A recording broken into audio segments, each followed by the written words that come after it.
Hi guys, જય સ્વામિનારાયણ, જય સિયારામ, જય માતાજી. અત્યારે અમે જાય છીએ બોટાદ. મારા ફ્રેન્ડના ભાઈને ત્યાં જનોય છે, પણ મારા ફ્રેન્ડના ભાઈ મારા ભાઈ, બરોબર.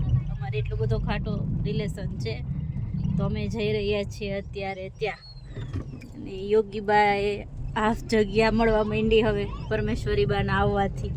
પરમેશ્વરીબા રોકરમાં સૂઈ ગયા છે.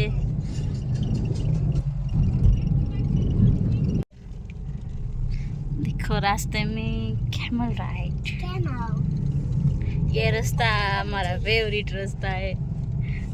અમે જ્યારે પણ સાળંગપુર જઈએ ત્યારે અમારે આ જ રસ્તેથી જવાનું થાય અને આ રસ્તામાં અમને બહુ મજા આવે, ફૂલ એન્જોય કરીએ અમે. હજી વચ્ચે અમારો ફેવરેટ રસ્તો આવશે, તમને બતાવશું અમે. જો અહીંયા સામે જે દેખાય છે ને તે પહાડ ઉપર મસ્ત પેલેસ છે. અહીંયા હિંગોળગઢ છે, આ જગ્યાને હિંગોળગઢ નામ છે ગામનું. હિંગોળગઢનો પેલેસ છે.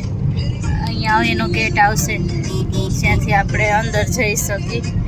સાપનું અભયારણ્ય છે અને આગળ ઘોડાનું આવે છે. આ મારો favourite route, favourite track.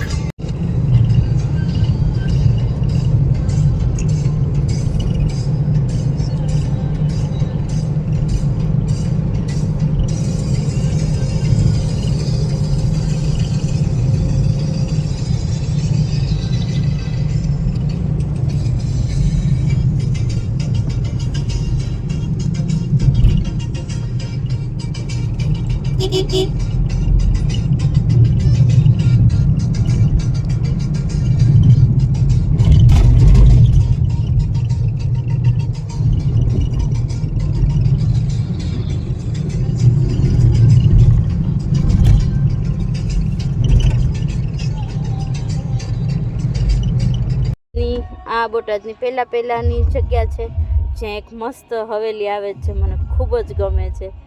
Specially જોવા માટે જ હું અહીંયા વિન્ડો સીટ રાખું, કે મને આવું બધું અલગ અલગ જોવું બહુ ગમે એના માટેથી. આવી ગઈ ભાઈની શોપ છે, બંધ છે. અહીંયા પાછળ હરિકૃષ્ણ બંગલોઝમાં એમનું ઘર છે, પણ ફંક્શન બધું રાખેલું છે ભોજરાજ હેરિટેજમાં. તો આપણે ડાયરેક્ટ ત્યાં વેન્યુ પર જ જઈશું. મેરા ભારત મહાન. બોટાદનું રેલવે સ્ટેશન આવી ગયું. અહીંયા આસપાસ જ છે આપણું લોકેશન ક્યાંક. હવે આપણે ગોતીએ.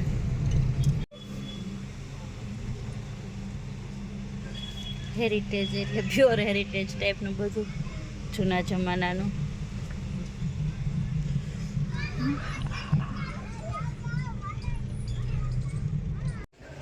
જો અમે પહોંચી ગયા. અમારા ફ્રેન્ડ છે આ નાના ભાણુભા. હેલો,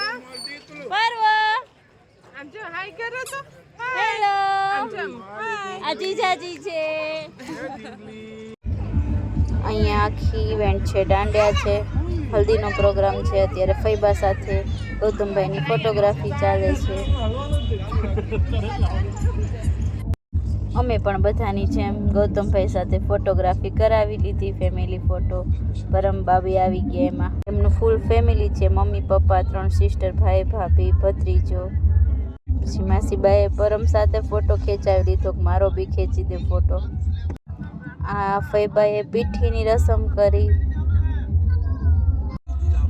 અમે પણ અમારો ફેમિલી ફોટો પરમેશ્વરીબા સાથે અને યોગેશ્વરીબા સાથે સેલ્ફી લઈ લીધી, જેથી કરીને અમારી પણ યાદી રહી જાય. હવે થઈ રહી દાંડિયા રસમ શરૂ. વરરાજા ગૌતમભાઈ મમ્મી પપ્પા સાથે મસ્ત દાંડિયા રમી રહ્યા છે. બાકી પૂરું ફેમિલી છે, બધા પોતપોતાની રીતે મસ્ત દાંડિયા રમતા હતા. હું ને નૈના માસી સરખા બેસીને દાંડિયા એન્જોય કરીએ. રમવાનું તો અમને ટીટોળા સિવાય બીજું કંઈ બહુ આવડે નહીં, બેસીને એન્જોય કર્યું.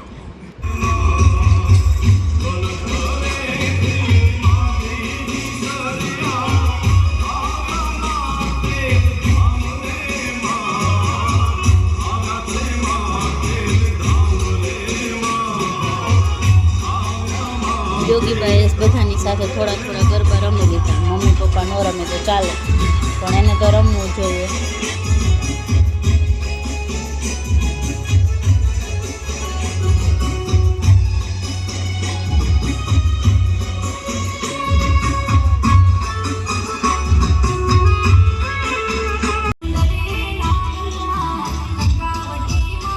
પછી આવી ગયો ટીટોળો, એટલે મેં ને નૈના બેને પણ અમે બંને સાથે ટીટોળાના ગરબા રમી લીધા અને રસમમાં ભાગ લઈ લીધો એમાં પણ.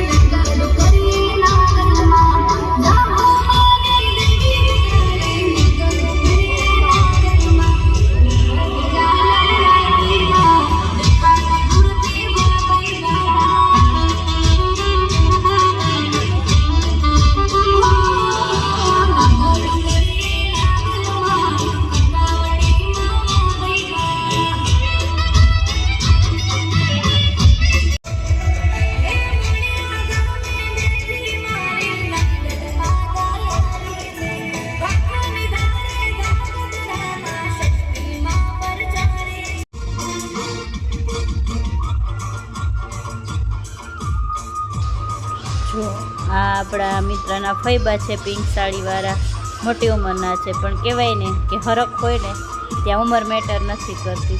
કેટલા સરસ આપણે પણ ના રમી શકીએ એવા હેલ્ધી રીતે ગરબા રમતા હતા. એ સેલ્યુટ છે તેમને. હવે આતશબાજી થઈ, આતશબાજી જોઈ અને હવે આપણે જવાનો ટાઈમ થઈ ગયો હતો, કારણ કે સવારે વહેલું ઉઠવાનું હતું અને પરમેશ્વરી ભાભી સાથે હતા, તો આપણે નીકળી ગયા. મને તો એન્ટ્રન્સ ખૂબ જ ગમ્યું, કેટલું મસ્ત રજવાડી ટાઈપનું એન્ટ્રન્સ હતું અને એક્ઝેક્ટ રેલવે સ્ટેશનની સામે આવેલું છે ભોજરાજ હેરિટેજ અતિથિ ગૃહ. ખૂબ જ સરસ જગ્યા છે. 40 ડિગ્રી સીધો તાપ વ્યો જાય. તરત ગરમી લિફ્ટમાં બેઠી. પરમ અંકલ છે પીઆઈ તેરૈયા સાહેબ, જે મારા ફ્રેન્ડના પપ્પા છે. તેમની ઘરે જ પ્રસંગ છે, એટલે એ અમને હોટલ સુધી મૂકવા માટે આવ્યા હતા, તો તમે લોકો હેરાન ન થાવ. Thank you. આ છે અમારો રૂમ, જે અમારા માટે તેમને હોટલમાં બુક કરેલો હતો.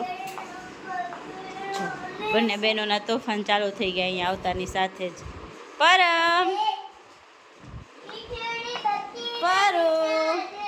પરો જો એને પણ બીક નથી લાગતી. યોગેશ્વરી કેવું બધું કરે તો એ બધાનું સુવા માટેનું મસ્ત અરેન્જમેન્ટ છે. થેન્ક યુ અંકલ એન્ડ આંટી, નૈનાબેન, જયુભાઈ. આપણને થોડુંક કોન્સ્ટિપેશન જેવું થઈ ગયું છે, તો આપણે સ્પ્રાઇટ લઈ લીધી છે રિફ્રેશમેન્ટ માટે. કોને કોને સ્પ્રાઇટ ભાવે છે. આજનો વ્લોગ આપણે અહીંયા જ એન્ડ કરીએ છીએ. Good night, sweet dream. કાલે મળીશું નવા વ્લોગમાં નવી રસમ સાથે. ત્યાં સુધી બાય બાય, ટેક કેર.